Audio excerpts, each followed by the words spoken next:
6-ാം അധ്യായം 2-3 വാക്യം. മാർക്കോസ് എഴുതിയ സുവിശേഷം 6-ാം അധ്യായം 2-3 വാക്യം കുറച്ച് വായിക്കാം. ശബ്ബത്തായപ്പോൾ അവൻ പള്ളിയിൽ ഉപദേശിച്ചു തുടങ്ങി.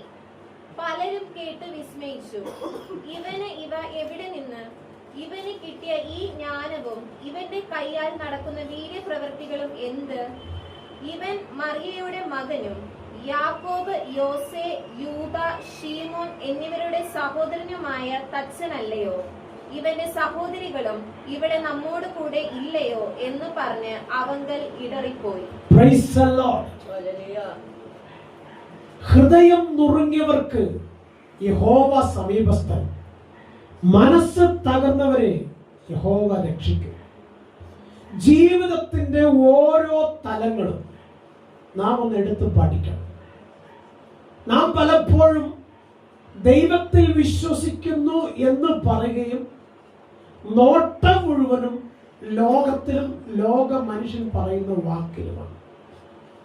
കർത്താവായ യേശുക്രിസ്തു മാനവരാശിയുടെ പാപങ്ങളെ മോചിപ്പിച്ച് നഷ്ടപ്പെട്ടു പോയതിന്റെ പ്രാണനെ തിരികെ തന്ന് നിത്യതയ്ക്ക് അവകാശിയാക്കുവാൻ ചേർത്ത് പിടിക്കണമെന്ന് ഭൂതലത്തിലേക്ക് മനുഷ്യവേഷമെടുത്തു വന്ന യേശുക്രിസ്തുവിനെ ലോകം അംഗീകരിച്ചില്ല. പക്ഷെ സ്വർഗം അംഗീകരിച്ചു.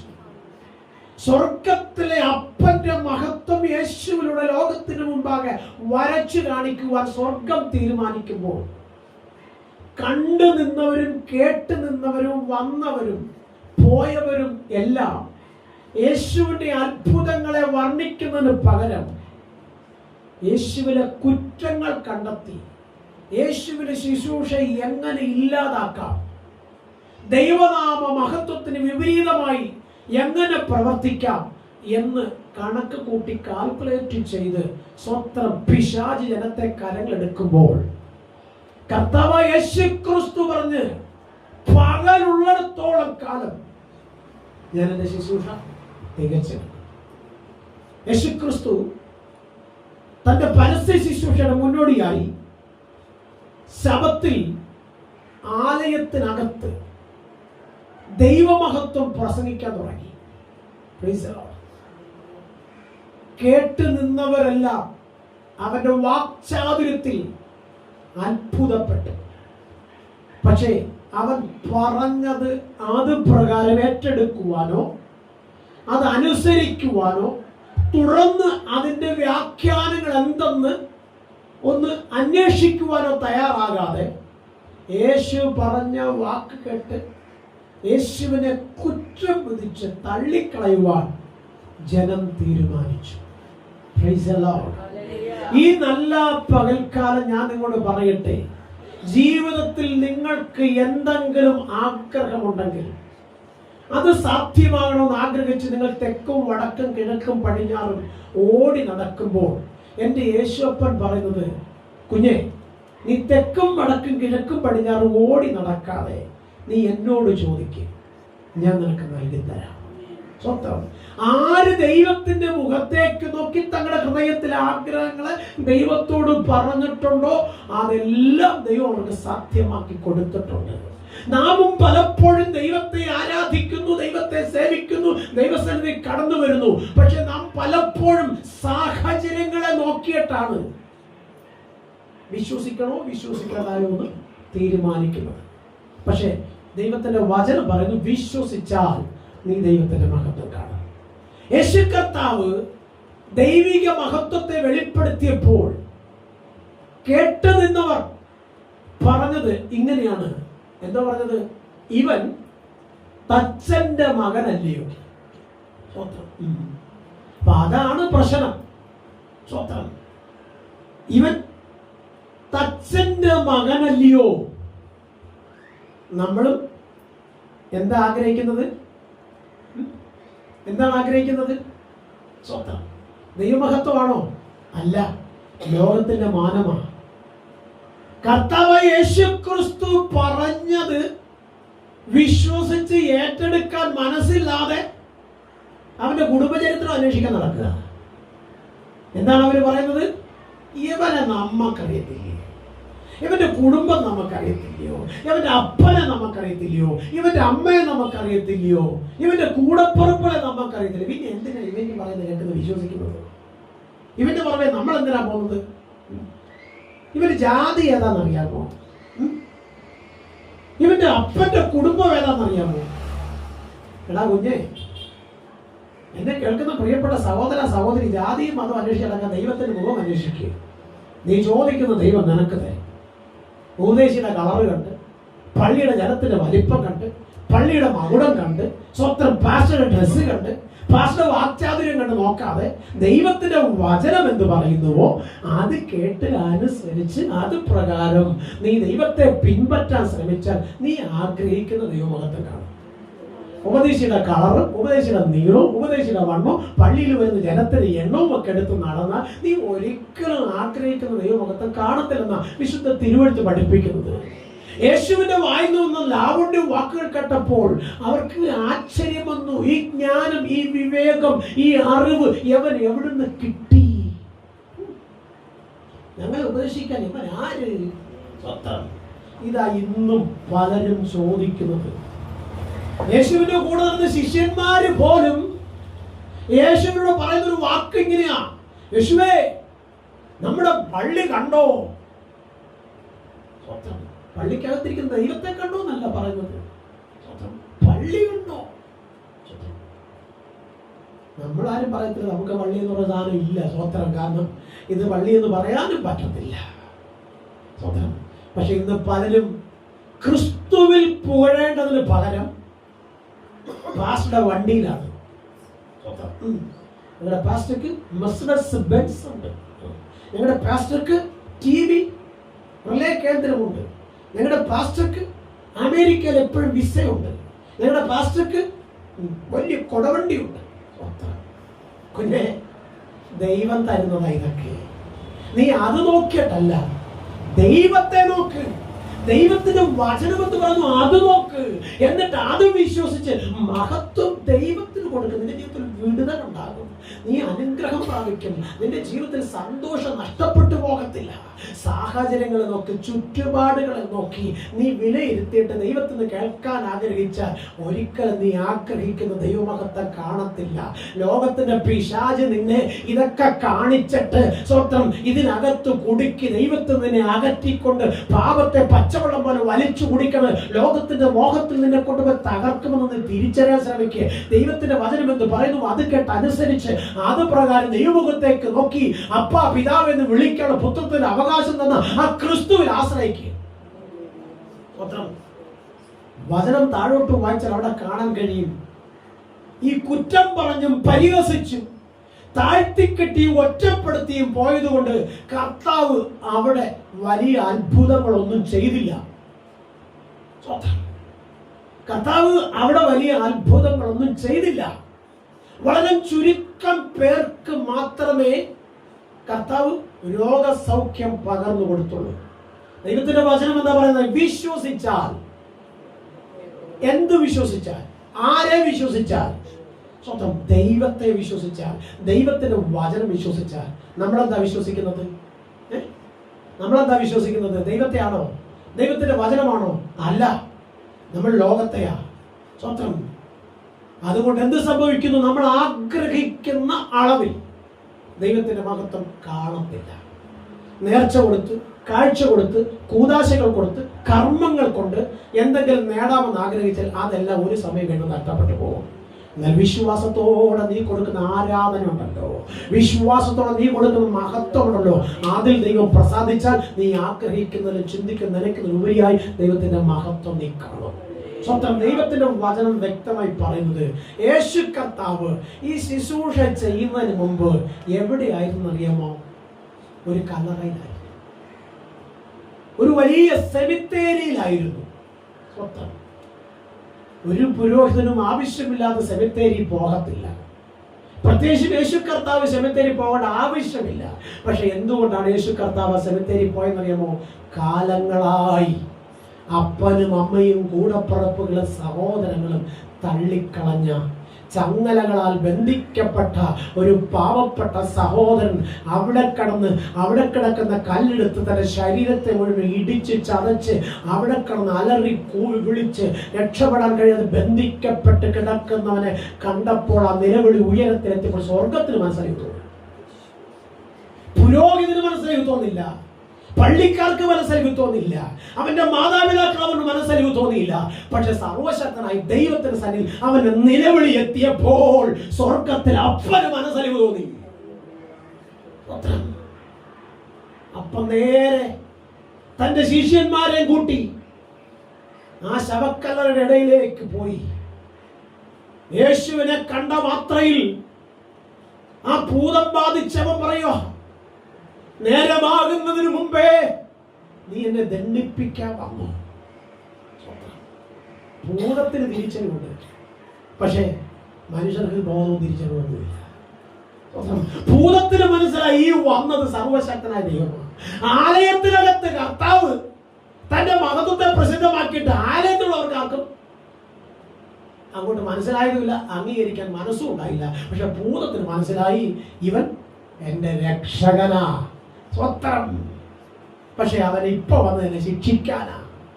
അത്രം നാം തിരിച്ചറിയണേ, എന്റെ കർത്താവ് ഒരിടത്ത് വന്നിട്ടുണ്ടെങ്കിൽ തന്റെ മഹത്വം വെളിപ്പെടുത്തിയ പോകത്തുള്ളൂ. സ്വത്രം. നോക്ക്, അവന്റെ അവസ്ഥ അത് ദൈവം ഒന്ന് മാറ്റി. അവനിൽ ബാധിച്ചിരുന്ന ഭൂതം അവനെ വിട്ടുപോയി, അവൻ സ്വതന്ത്രനായി. അപ്പോഴും പള്ളിക്കാരും പട്ടക്കാരും കൂടെ ചേർത്ത് അവനെ ഒതുക്കാനാ ശ്രമിച്ചത്. സ്വത്രം. മുൻപോട്ട് വായിച്ചു കഴിഞ്ഞാൽ, അതിന്റെ പുറകോട്ട് വായിച്ചു കഴിഞ്ഞാൽ കാണാൻ കഴിയും. സ്വത്രം. ഒടുവിൽ അവൻ ആ ദേശത്ത് നിൽക്കാൻ മനസ്സില്ലാതെ അവൻ യേശുവിനോട് പറയുന്നൊരു കാര്യമുണ്ട്, യേശുവേ, ഇവിടെ ഇനി ഞാൻ നിൽക്കാൻ ഇവരെന്നെ അനുവദിക്കത്തില്ല. കാരണം എന്റെ മേൽ വ്യാപരിച്ചിരുന്ന ഭൂതം കാരണം യജമാനന്മാരുടെ പന്നികളെല്ലാം കടലിൽ പോയി കടുത്തൂക്കത്തോടെ ചാടിച്ചത്തു. ആമാർക്ക് എന്നോട് ദേഷ്യം വന്ന് ആമാരനെ വെച്ചേക്കത്തില്ല, അവിടെ ഞാനും നിന്റെ കൂടെ വരട്ടെ. അവൻ അപ്പൻ്റെ അടുക്ക പോയില്ല, അമ്മ അടുക്ക പോയില്ല, ആ ശവപ്പറമ്പിന്റെ അയലത്ത് കിടക്കുന്ന പള്ളിക്കകത്ത് പുരോഹിതന്റെ അടുത്ത് പോയില്ല. അവൻ പിന്നെ എവിടെ പോയി? തന്നെ സ്വതന്ത്രനാക്കി യേശുവിന്റെ അടുക്ക ചെന്നിട്ട് പറയാം, ഞാനും നിന്റെ കൂടെ വരട്ടെ. കർത്താവ് മോനെ, നീ എൻ്റെ കൂടെ വരണ്ട, നീ നിന്റെ ദേശത്ത് പോകണം. നിന്റെ അപ്പന്റെയും അമ്മയുടെയും കൂടെ പുറപ്പെടുന്ന സഹോദരങ്ങളിൽ പറയണം, എന്നെ സൗഖ്യമാക്കിയ ഒരു യേശുവിനെ ഞാൻ കണ്ടു. ഇക്കാലം ഇത്രയും എന്റെ ജീവിതത്തിൽ ഞാൻ അനുഭവിച്ച ദുഃഖങ്ങൾക്കും ദുരിതങ്ങൾക്കും ആർക്കും ഒരു പരിഹാരം തരാതെ ഇരുന്നപ്പോൾ യേശു എന്ന് പറഞ്ഞ ഒരുത്തൻ എന്നെ തൊട്ട് ഞാൻ സൗഖ്യമായി എന്നിൽ വ്യാപരിച്ചിരുന്ന ഭൂതാത്മാവ് വിട്ടുപോയി എന്ന് സാക്ഷ്യം പറയാൻ പറയുന്നു. ദക്കപ്പലി ദേശം മുഴുവനും അവൻ പറഞ്ഞ സാക്ഷ്യം അലയടിച്ചു. സ്വത്രം. കുറ്റം പറഞ്ഞവരും പരിഹസിച്ചവരും ഒക്കെ ഇളിഭ്യരായി നോക്കി നിന്നു. ഇന്ന് പകൽക്കാലം നിങ്ങളോട് പറയട്ടെ, നിങ്ങളുടെ വിശ്വാസം കണ്ടിട്ട്, നിങ്ങളുടെ പ്രാർത്ഥന കേട്ടിട്ട്, നിങ്ങളുടെ ആരാധന കണ്ടിട്ട്, നിങ്ങൾ ദൈവത്തിനുമായി എടുത്തുകൊണ്ട് ദൈവത്തെ ആരാധിക്കാൻ കടന്നു പോകുന്നത് കണ്ടിട്ട് നിങ്ങളെ കുറ്റം പറയുന്നവരുണ്ടാകും, പരിഹസിക്കുന്നവരുണ്ടാകും, മാറ്റി നിർത്തുന്നവരുണ്ടാകും. പെന്തിക്കോസുകാരി തുള്ളാൻ പോകുന്നു, ഹല്ലേലൂയ പറയാൻ പോകുന്നു പറഞ്ഞ് പരിഹസിക്കുന്നവരുണ്ടാകും. പക്ഷെ അത് കേൾക്കുമ്പോൾ നീ സ്തോത്രം പറയും. സ്തോത്രം.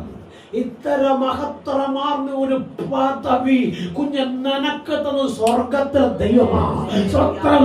ദൈവത്തിന്റെ വചനം പറയുന്നത് ഇങ്ങനെ, എന്റെ ദാസനെ തൊടുന്നവൻ എന്റെ കണ്ണിന്റെ കൃഷ്ണമണിക്ക് തൊടുന്നു. അങ്ങനെയാണെങ്കിൽ നിന്നെ പരിഹസിക്കുന്ന ശത്രു നിന്റെ മുമ്പിൽ തല കുനിക്കുന്ന ഒരു ദിവസം, ഒരു അന്ന് നിന്റെ തല ഉയർന്നിരിക്കും. നിന്നെ ഒതുക്കി കെട്ടുവാൻ, നിന്റെ കുഞ്ഞുങ്ങളെ ഒതുക്കി കെട്ടുവാൻ, നിന്റെ കുടുംബത്തെ നശിപ്പിക്കുവാൻ, നിന്റെ സന്തോഷത്തെ തല്ലിക്കെടുത്തുവാൻ ശത്രു പല തന്ത്രങ്ങൾ വരെയും മന്ത്രവാദം ചെയ്യും, ശബരവാദം ചെയ്യും, കൂടുപാത്രം ചെയ്യും, വിളിച്ചു നയിച്ച് നടത്തും. നിന്നെ ഒതുക്കാൻ വേണ്ടി 4 പേരെ കൂട്ടുപിടിച്ചുകൊണ്ട് നിന്റെ വഴിയിൽ തടുക്കുന്ന അപവാദങ്ങൾ പറയും. കുഞ്ഞ്, നീ ഭയപ്പെടും. നീ സേവിക്കുന്ന ദൈവമുണ്ടല്ലോ, നിന്നേക്കാൾ വലിയവനാ, ലോകത്തേക്കാൾ വലിയവനാ, അവർ സ്വർഗത്തിൽ വസിക്കുന്നവനാ, നിനക്ക് വേണ്ടി ഭൂതലത്തിൽ ഇറങ്ങി വന്നവനാ. അങ്ങനെ നീ ആഗ്രഹിക്കുന്ന ദൈവമഹത്വം നിന്റെ ജീവിതത്തിൽ കാണുമ്പോൾ നിന്നെ നിന്ദിച്ചവരും പരിഹസിച്ചവരും കുറ്റം പറഞ്ഞവരും നിന്റെ മുമ്പ് തല വിളിച്ച് നിൽക്കുന്നവരെ കണ്ടുകൊണ്ട് നീ കാണും. വ്യക്തമായി പറയട്ടെ. സ്വത്രം അവൻ പറയുകയാണ്, ഞാൻ നിന്നെ അനുഗമിക്കാം. യേശു പറഞ്ഞു, വേണ്ട മക്കളെ, പോകാ. സ്വത്രം നോക്ക്, ഇത് കേട്ട ഒരു പള്ളിപ്രമാണി. സ്വത്രം മർക്കോസിന്റെ സുവിശേഷം 5-22 വാക്യം വായിച്ചേ.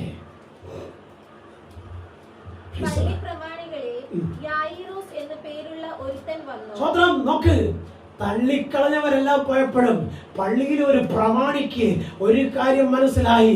നോക്ക്, ആ കല്ലറയ്ക്ക് കിടന്ന ഭൂതത്തെ അവന്റെ മേൽ നിന്ന് ശാസിക്കാൻ കഴിയുമെങ്കിൽ ഇവന് സാധാരണ വ്യക്തിയല്ല, ഇവൻ ദൈവപുത്രൻ തന്നെയാണ്. സ്വത്രം കുറ്റം പറഞ്ഞവരുടെ കുറ്റം പറഞ്ഞ വാക്ക് കേട്ടിട്ട് ആ പള്ളിപ്രമാണി പുറകോട്ട് നോക്കിയില്ല, മുമ്പോട്ട് തന്നെ നോക്കി. നമ്മൾ 10 പേര് കുറ്റം പറയുന്നതിന്റെ കൂടെ കൂടും. സത്യത്തെ നമ്മൾ കണ്ടില്ലെന്ന് വരും. സത്യം സത്യമാണെന്ന് അറിഞ്ഞാലും അതിനെ അംഗീകരിക്കാൻ പലപ്പോഴും നമ്മൾ തയ്യാറാവത്തില്ല. പക്ഷെ ആ പള്ളിപ്രമാണിക്ക് മനസ്സിലായി, അവൻ സാക്ഷാൽ ദൈവപുത്രന്. അവന്റെ സഹോദരങ്ങൾ ആരും ആയിക്കോട്ടെ, എനിക്ക് അവന്റെ സഹോദരങ്ങളല്ല നോക്കേണ്ടത്, അവനെ നോക്കേണ്ടത്. സ്വത്രം നമ്മളെ നോക്കുന്ന എങ്ങനെയാ? ആരാ അവിടുത്തെ പാസ്റ്റർ? എവിടുത്തുകാരനാ? കളറുണ്ടോ? നീളമുണ്ടോ? വണ്ണമുണ്ടോ? പള്ളിക്കകത്ത് കാണാൻ വല്ലതും ഉണ്ടോ? പള്ളിയുടെ ഫ്രണ്ട് അങ്ങനെ ഇരിക്കുന്നേ? എന്നിട്ട് ഞങ്ങൾ വരാം, ഞങ്ങൾ വന്നൊന്ന് നോക്കട്ടെ, ഞങ്ങൾക്ക് ഇഷ്ടപ്പെട്ട ഞങ്ങൾ വരാം. പക്ഷേ ഈ പള്ളിയിലെ പ്രമാണി കേട്ടത് മനസ്സിലാക്കി, അത് സത്യമാണെന്ന് അവൻ തിരിച്ചറിഞ്ഞു. അതുകൊണ്ട് ആരെ നോക്കിയില്ല? ഭൂതഗ്രസ്തനെ നോക്കിയില്ല, പള്ളിയിലെ മറ്റുള്ളവരെ ആരെയും നോക്കിയില്ല. കാരണം അവന് വിടുതൽ വേണമായിരുന്നു. അവന് വിടുതൽ വേണമായിരുന്നു. കാരണം അവൻ ജീവനുതിൽ സ്നേഹിക്കുന്ന തന്റെ കുഞ്ഞ്, സ്വന്തം തനിക്ക് നഷ്ടപ്പെടരുന്ന ഒരാഗ്രഹം. ഏറിയ വൈദ്യന്മാരുടെ ഒക്കെ കൊണ്ടുപോയി കാണും. ഒടുവിലാണ് തന്റെ കുഞ്ഞിനെ കൊണ്ട് യേശുവിനെ അടുക്ക വന്നത്. സ്വന്തം ഞാൻ ചോദിക്കട്ടെ, നമ്മുടെ കയ്യിൽ തരുന്ന നന്മ നമുക്ക് അനുഭവിക്കാനല്ലേ? അതെന്തിനാ വൈദ്യന്മാർക്ക് കൊടുക്കുന്നത്? ഞാൻ പണ്ടൊക്കെ ഗൾഫിൽ പ്രസംഗിക്കുന്ന സമയത്ത് ഗൾഫിലെ ഏറ്റവും ലേറ്റസ്റ്റ് ഫുഡ് എന്ന് വെച്ചാൽ KFC ആണ്. ഏറ്റവും ലേറ്റസ്റ്റ് ഫുഡ് KFC ആണ്. ആ KFCക്ക് വലിയ വിലയും ഇവിടെയും ഉണ്ട്. സാധാരണ പൈസ കൊടുത്ത് അത് കിട്ടത്തില്ല. ഒരു പീസിന് 499 രൂപയാണ്. ഇത്തരമുള്ളൊരു ചെറിയൊരു കോഴിക്കാലിന് 499 രൂപ. നമ്മൾ ആരും അത് വാങ്ങിക്കാം. 499 രൂപ. 1 കിലോ ഇറച്ചി വാങ്ങിച്ച് നമ്മളെല്ലാവരും ചേർന്ന് തിന്നും. ഇതൊരു ചെറിയൊരു പീസിന് അത്രയും രൂപയാണ്. സ്വന്തം അതടക്കും. പിന്നെ ഗൾഫ് നാടുകളിലായാലും വിദേശ നാടുകളിലേക്ക് ഏറ്റവും വലിയ ലേറ്റസ്റ്റ് ഫുഡ്. സ്വന്തം ആ ഫുഡ് ഇത് ഒരാൾ കഴിക്കണമെങ്കിൽ 3 പീസ് 4 പീസൊക്കെ കഴിക്കും. എന്നാലും പിന്നെ തിന്നാനുള്ള അത്ര ടേസ്റ്റുള്ള സാധനമാണ്. സ്വന്തം ഞാനിങ്ങനെ പ്രസംഗിക്ക് പറയാം, നിങ്ങളൊരു കാര്യം ചെയ്യും, ആ 500 രൂപ നിങ്ങൾ ഹോസ്പിറ്റലിൽ പോയി ഡോക്ടർക്ക് കൊടുക്കണം.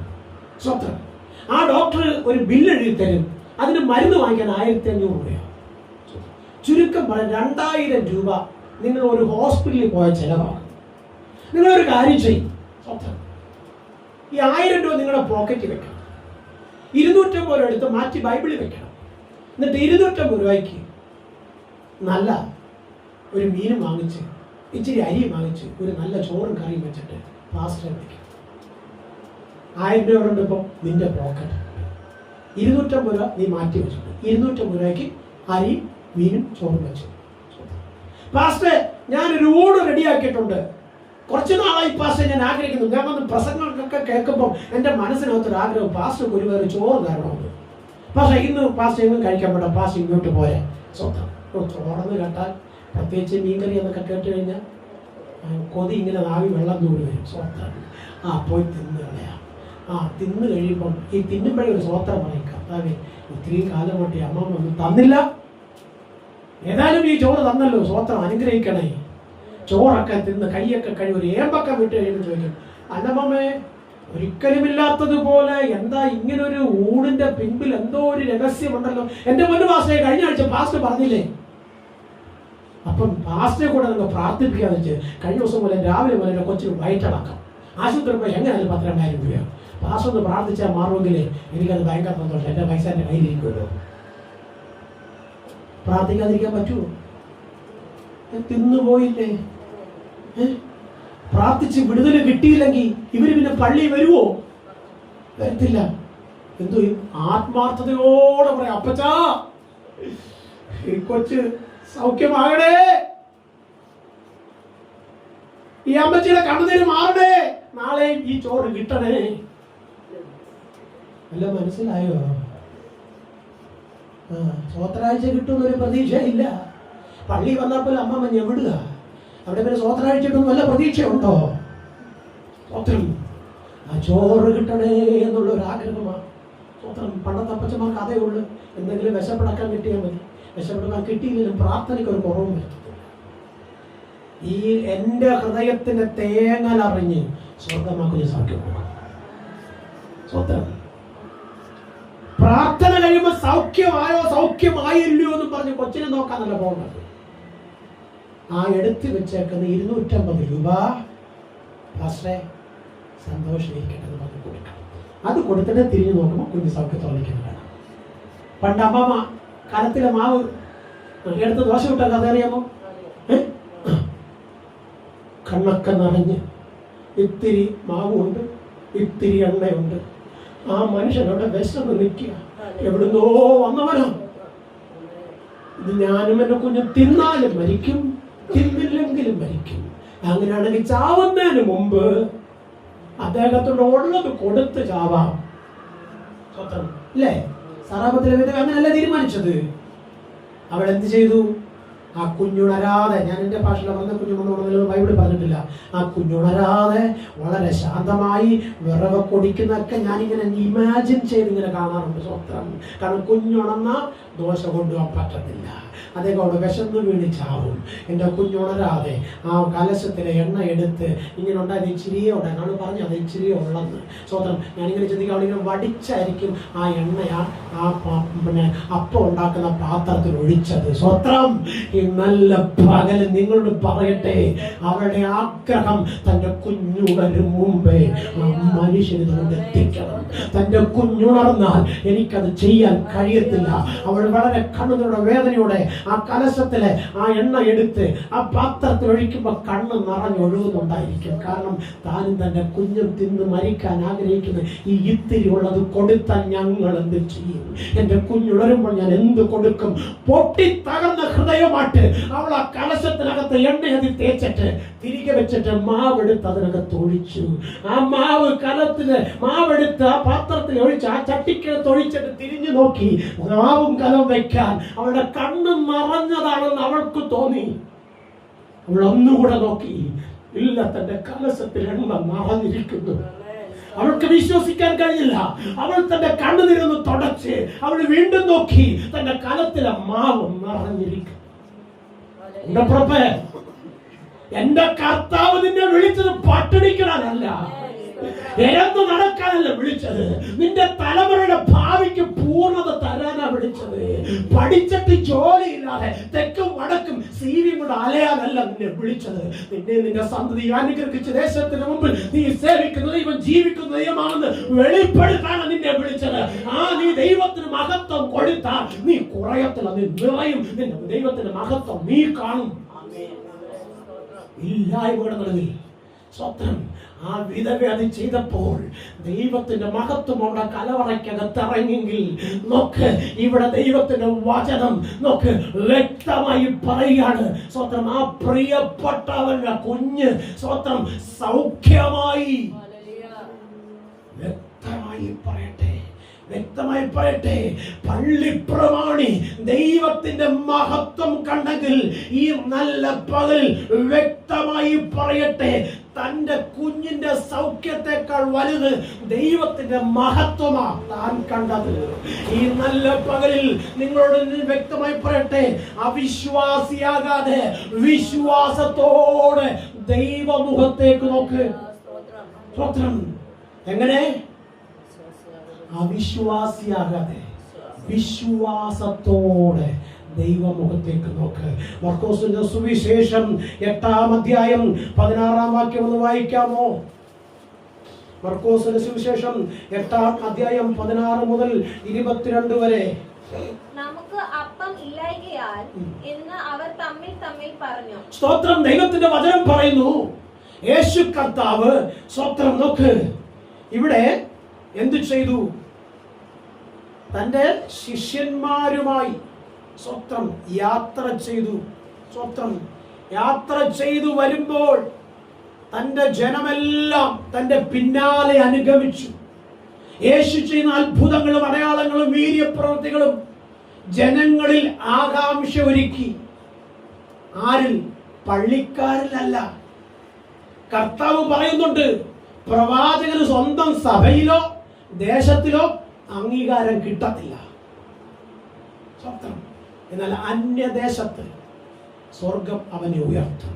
അങ്ങനെയെങ്കിൽ കർത്താവ് ആ ദേശം വിട്ട് മറ്റൊരു ദേശത്ത് ചെന്നപ്പോൾ ജനമെല്ലാം കൂടി യേശുവിന്റെ വായിൽ നിന്ന് കേൾക്കുന്ന ജീവന്റെ വചനം അവർക്ക് ആശ്വാസമാകുന്നത് കൊണ്ട്, രോഗസൗഖ്യമാകുന്നതുകൊണ്ട് 4 നാളായി അവർ യേശുവിന്റെ പിന്നാലെ അനുഗമിച്ച് ഒരു മലയിൽ വന്നിരുന്ന് സുവിശേഷം കേട്ട് വിടുതൽ പ്രാപിച്ചു കൊണ്ടിരുന്നു.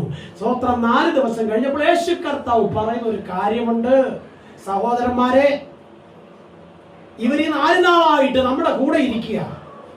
ഇവരിപ്പോൾ തിരികെ ഭവനത്തിൽ പോകുന്ന വഴിയിൽ അവർ വിശന്ന് തളർന്ന് വീഴാൻ സാധ്യതയുണ്ട്. അതുകൊണ്ട് അവർക്ക് തിന്നാൻ വല്ലതുകൊണ്ട് കൊടുക്കും. എന്താ പറഞ്ഞു? ഞങ്ങളുടെ കയ്യിൽ ഒന്നുമില്ല. സ്വത്രം. 5 അപ്പമുണ്ട്, അത് ഞങ്ങൾക്ക് പോലും തികയത്തില്ല. പിന്നെ നീ എന്തുവാ യേശു ഈ പറയുന്നത്? സ്വത്രം. അതാണ് വിശ്വാസം. കർത്താവ് എന്താ പറഞ്ഞത്? വിശ്വസിച്ചാൽ. സ്വത്രം. യേശു പറഞ്ഞു അതിന് കൊണ്ടുപോവാ, ഇവരെ പന്തിക്കിരുത്ത്. സ്വത്രം. എന്റെ മനസ്സിനകത്തെ ചിന്ത ഇതാണ്. സ്വത്രം.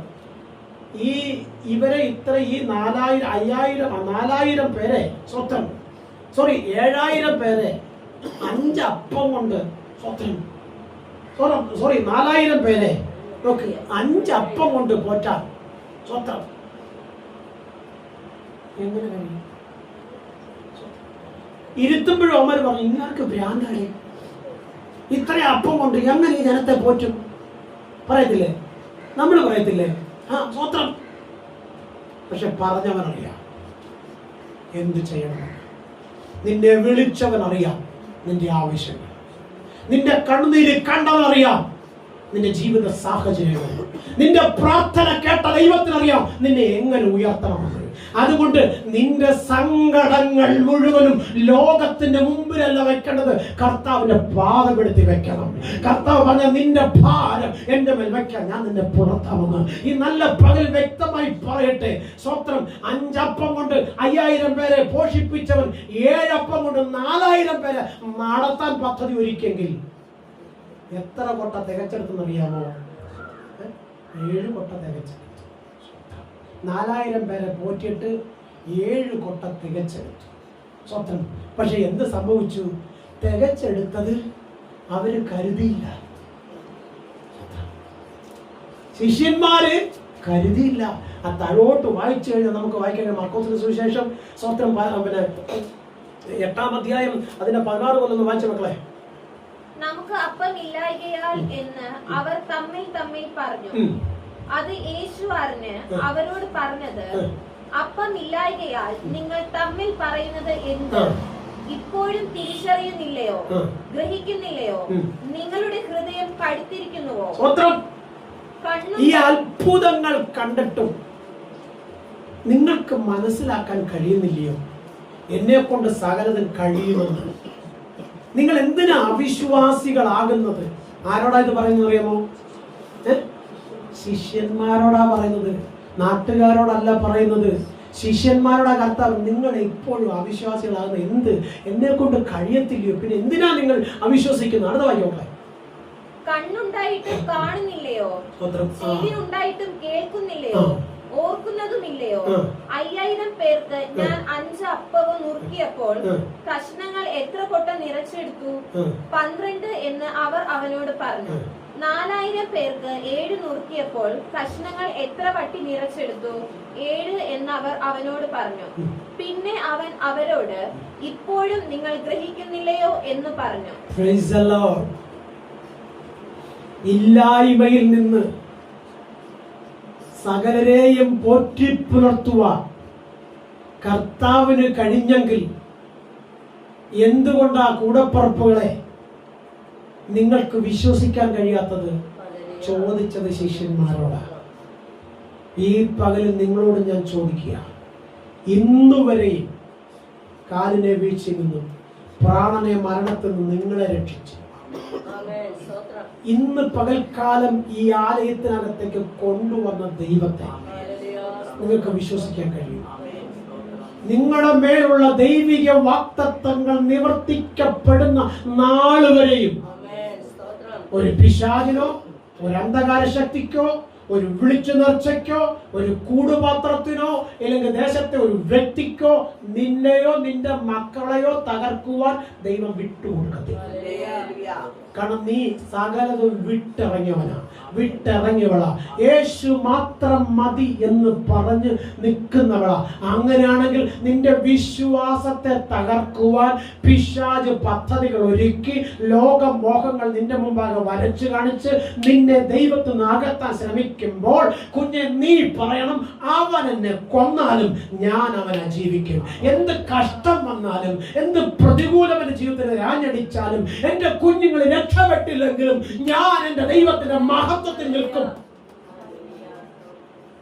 എന്റെ ശരീരം ഇങ്ങനെ തന്നെ ദ്രവിച്ചില്ലാതെ പോയാലും ദേവസഹിതന ഞാൻ എന്റെ പ്രിയനെ കാണുമെന്ന് ഇയ്യോബ് പറഞ്ഞത് സ്വന്തം അവന്റെ അകത്ത വിശ്വാസം ദൈവത്തിലായിരുന്നോണ്ടാ. നല്ല പകൽ നിങ്ങളോട് പറയട്ടെ, കുറ്റം പറയുന്നവർ ഒരുപാട് പേര് കാണും. നിന്റെ വിശ്വാസത്തെ ചോദ്യം ചെയ്തുകൊണ്ട് നിന്റെ മുൻപിൽ വന്നു നിൽക്കാൻ ഒരുപാട് പേര് കാണും. നിന്റെ ശരീരത്തിൽ വ്യാപരിക്കുന്ന രോഗത്തിന്റെ അവസ്ഥ ഇനി ഒരിക്കലും മാറത്തില്ലെന്ന് പറഞ്ഞ് നിന്നെ മാറ്റി നിർത്തുന്ന ഒരുപാട് പേര് കാണും. നിന്റെ ഭവനത്തിനകത്ത് സാമ്പത്തിക ശൂന്യത ഒരിക്കലും തീരത്തില്ല.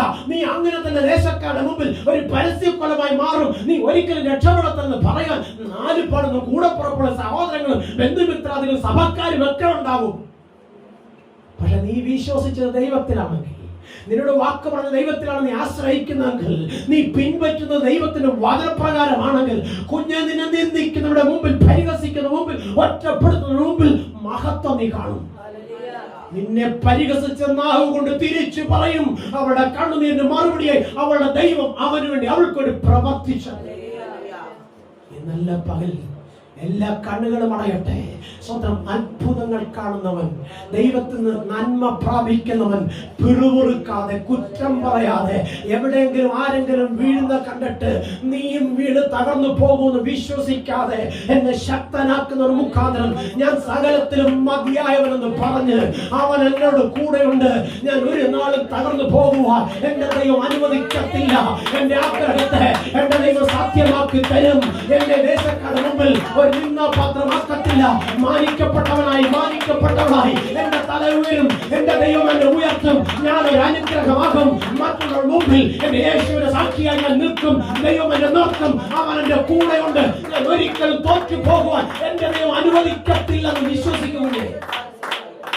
അസത്യങ്ങളെ സത്യമാക്കി സകലരുടെ മുമ്പിൽ അത്ഭുതങ്ങളെ ചെയ്ത കർത്താവ് പറഞ്ഞൊരു കാര്യമുണ്ട്, ഭയപ്പെടണ്ട, ഞാൻ നിന്റെ ദൈവമാ, ഞാൻ നിന്നോട് കൂടെ ഇരിക്കും, ഞാൻ നിനക്ക് വേണ്ടി സ്ഥലമൊരുക്കാൻ പോകുന്നു, ഞാൻ ഇരിക്കുന്നിടത്ത് നിങ്ങളെയും ഇരുത്തേണ്ടതിന് ഞാൻ സ്ഥലമൊരുക്കിട്ട് വേഗം വരും.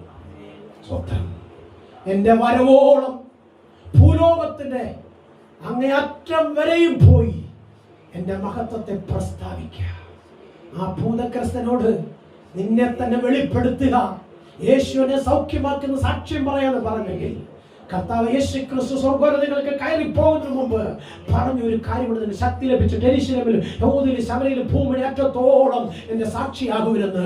പ്രിയ ദൈവപ്രജകളെ, മാതാവേ, പിതാവേ, കൂടപ്പുറപ്പെ, സഹോദരങ്ങളെ, അവൻ ദാനമായി തന്ന പരിശുദ്ധാത്മാവിന്റെ സാന്നിധ്യം നിന്നോട് കൂടെ ഇരിക്കുന്നിടത്തോളം കാലം ഒരു ശത്രുവും നിന്നെ ജയിക്കത്തില്ല.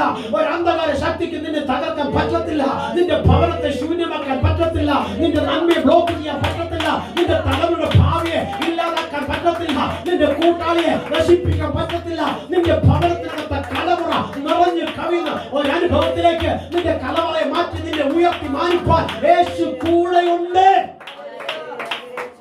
ആ കർത്താവിനോട് കൂടെ നമുക്ക് യാത്ര ചെയ്യാം.